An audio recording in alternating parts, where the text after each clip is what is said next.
நாங்கள்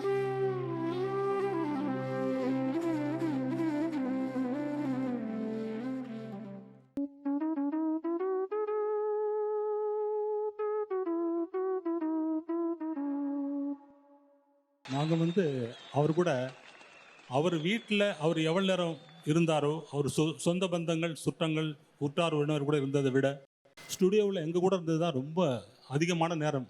என்ன ரொம்ப பெருமையாக சொல்லிக் கொள்கிறேன். காலையில் 7 மணிக்கு வந்தார்னா நைட்டு 9 மணிக்கு ஸ்டுடியோவில் இருப்பார். ஸோ எங்கள் கூடயே பயணிச்சிட்ருக்கார். ஒவ்வொரு நாளும் காலையில் ஒரு விருந்து, மதியம் ஒரு விருந்து, சில நாட்களில் 3 விருந்து கூட நடந்திருக்கிறது. நான் விருந்து என்று சொல்வது இசை விருந்து, ஸ்வர விருந்து. எங்களுக்கு நோட்ஸ் வரும், நாங்கள் பார்ப்போம், அதில் என்ன இருக்கிறது, எங்களுக்கு எந்த அளவுக்கு நாங்கள் புரிஞ்சுக்கிட்டோமோ அதை அப்படியே வாசிப்போம்.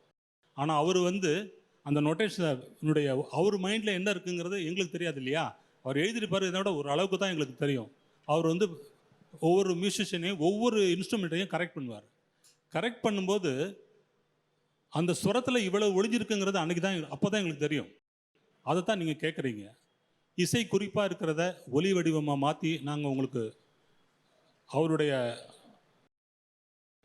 கைடன்ஸோடு நாங்கள் உங்களுக்கு தர்றோம்.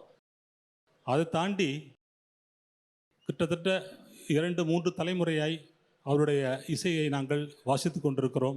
இதில் முக்கியமான ஒரு விஷயம் என்னென்னா, நாங்கள் எங்களுடைய மன ஓட்டத்தை பிரதிபலிக்கும் விதமாக அவருக்கு இந்த ஒரு வாழ்த்து பாடலை பாடலாம் என்று இருக்கிறோம். எப்படி கடவுள் படைத்த மலர்களை கொண்டு அதை தொடுத்து அவருக்கே மாலையாக்குகிறோமோ, அதை போல அவர் இசையமைத்த வடிவமைத்த ஒரு பாடலை, ஒரு படத்தில் பிறந்த நாளுக்காக போட்ட ஒரு பாடலை நாங்கள் இப்பொழுது இசைக்குழு சார்பாகவும் பாடகர் சார்பாகவும் பாடுகிறோம். நீங்கள் கேட்டு ரசித்து எங்களை ஆசீர்வதிக்க வேண்டும் என்று கேட்டுக்கொள்கிறேன். நெப்போலியன், நீங்கள் பேசுனது ரொம்ப நல்லா இருந்தது. உங்களுக்கு தெரியாத விஷயம், இந்த பிறந்த நாளுக்காக படத்தில் வர சிச்சுவேஷனுக்கு பிறந்த நாளுக்காக நான் போட்ட அந்த பாடல் ரெக்கார்ட் பண்ணப்பட்ட தினம் என்னுடைய பிறந்த நாள். அது என்னாச்சுன்னா, கம்போஸ் பண்ணுறப்ப பாலு மகேந்திரா வந்தார் சார். அவர் சிச்சுவேஷன் சொன்னார், ஒரு பிறந்த நாளுக்காக பாடுற பாட்டு அப்படின்னாரு. அப்படி கம்போஸ் பண்ணியாச்சு. சரி, ஓகே, எப்போ ரெக்கார்ட் பண்ணலாம்? நாளைக்கு என் பிறந்த நாளுன்னு. அப்போ நாளைக்கே ரெக்கார்ட் பண்ணலாம் அப்படின்னாரு. அன்றைக்கி ரெக்கார்ட் பண்ண சாங் தான் இப்போ நீங்கள் கேட்க போகிற பாடல். பாலு மகேந்திராவுக்காக ரெக்கார்ட் பண்ணப்பட்ட பாடல்.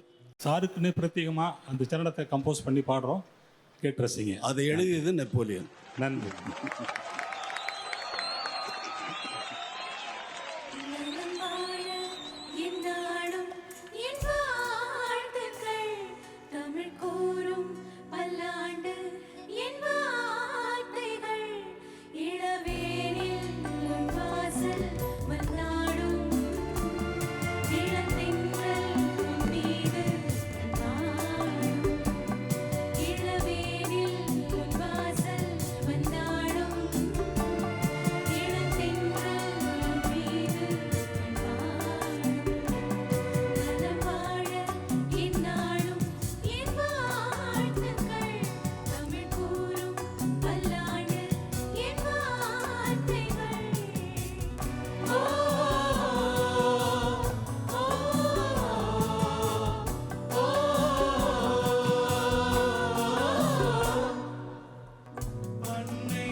நலம் வாழ என்னாலும் என் ஆசிகள். நல்லா எழுதிருக்கீங்க நெப்போலியன், நல்லா எழுதிருக்கீங்கன்னா என்ன புகழ்ந்து எழுதியிருக்கீங்க. தினம் ஒரு ஆள் வந்து புகழ்கிறத எப்படி கேட்டுட்ருக்கேன், அவனுக்கு போர் அடிக்காதான். ஆனால் என்னுடைய இசைக்குழுவில் என்னுடைய இசையை தினம் வாசிக்கிறவங்க, காலையிலையும் வாசிப்பாங்க, மத்தியானமும் வாசிப்பாங்க. அவங்களுடைய மன ஓட்டத்தை இன்றைக்கி தான் நான் வந்து தெரிஞ்சுக்கிட்டேன். அவங்களுடைய உள்ளுக்குள்ளே எவ்வளவு இருக்குது அப்படிங்கிறது வந்து அப்படி வெளியில் வந்திருக்கு. இதை பாடலாமா என்று என்னை கேட்டபொழுது நான் சரி என்று சொன்னதன் காரணம் வந்து அங்கீகரிக்கணும், அன்பை வந்து அங்கீகரிக்க தெரியணும். அன்பு காட்டுறீங்க, நீங்கள்லாம் அன்பு காட்டுறீங்க, அதை வந்து ரசிகர்கள் ரசிக்கிற விதம் வேறு. ஆனால் என்னுடைய நான் கொடுக்குற மியூசிக்கை வாசிக்கிறவங்க அதை வந்து ப்ரொடியூஸ் பண்ணி உங்களை கேட்க வைக்கிறாங்க பார்த்தீங்களா, அவங்களுடைய மன ஓட்டம் எப்படி இருக்குது அப்படிங்கிறத இன்றைக்கு நீங்களெல்லாம் தெரிந்து கொண்டீர்கள் அல்லவா. அதுதான் எனக்கு பெரிய சந்தோஷமான விஷயம். இசை வெறுமனே பாட்டு கேட்டு நீங்கள் ஒரு பயணத்தை என்னுடைய இசை இல்லாமல் போகிறவர்கள் யாருமே இருக்க முடியாது நாட்டில். உங்களுடைய வாழ்க்கையில் உங்களுடைய ஒரு சம்பவம் உங்கள் வாழ்க்கையில் ஞாபகம் வந்துச்சுன்னா என்னுடைய பாட்டு ஒன்று ஞாபகம் வரும் உங்களுக்கு, அல்லது என்னுடைய பாட்டு ஒன்று ஞாபகம் வந்ததுன்னா உங்கள் வாழ்க்கையில் நடந்த சம்பவம் ஒன்று ஞாபகம் வரும். அப்படி நான் உங்களை இடைவிடாமல் தொடர்ந்து வந்து கொண்டிருக்கக்கூடிய என்னை பற்றி என்னுடனே இருப்பவர்கள் சொல்வது எனக்கு மிகவும் சந்தோஷமான விஷயம் அல்லவா. ஏன்னா என்னுடைய மனைவிக்கு நான் செலவழித்த நேரத்தை விட, என்னுடைய குழந்தைகளுக்கு செலவழித்த நேரத்தை விட நான் நேரமே செலவழித்ததில்லை. இசையில் தான் இருந்திருக்கேன், இவங்களோட தான் இருந்திருக்கேன். இவங்களோட இருந்தால் இவங்களுக்கு எனக்கு சம்மந்தம் இல்லை, எனக்கு மியூசிக்கு தான். மியூசிக்கை வந்து நான் நினச்ச மியூசிக்கை அவங்க சரியாக வாசிக்கிறாங்களான்னு சரி.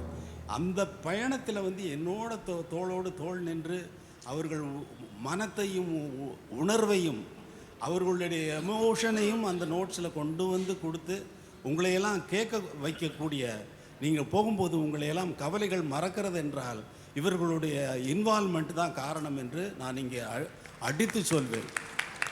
நன்றி, வாழ்க.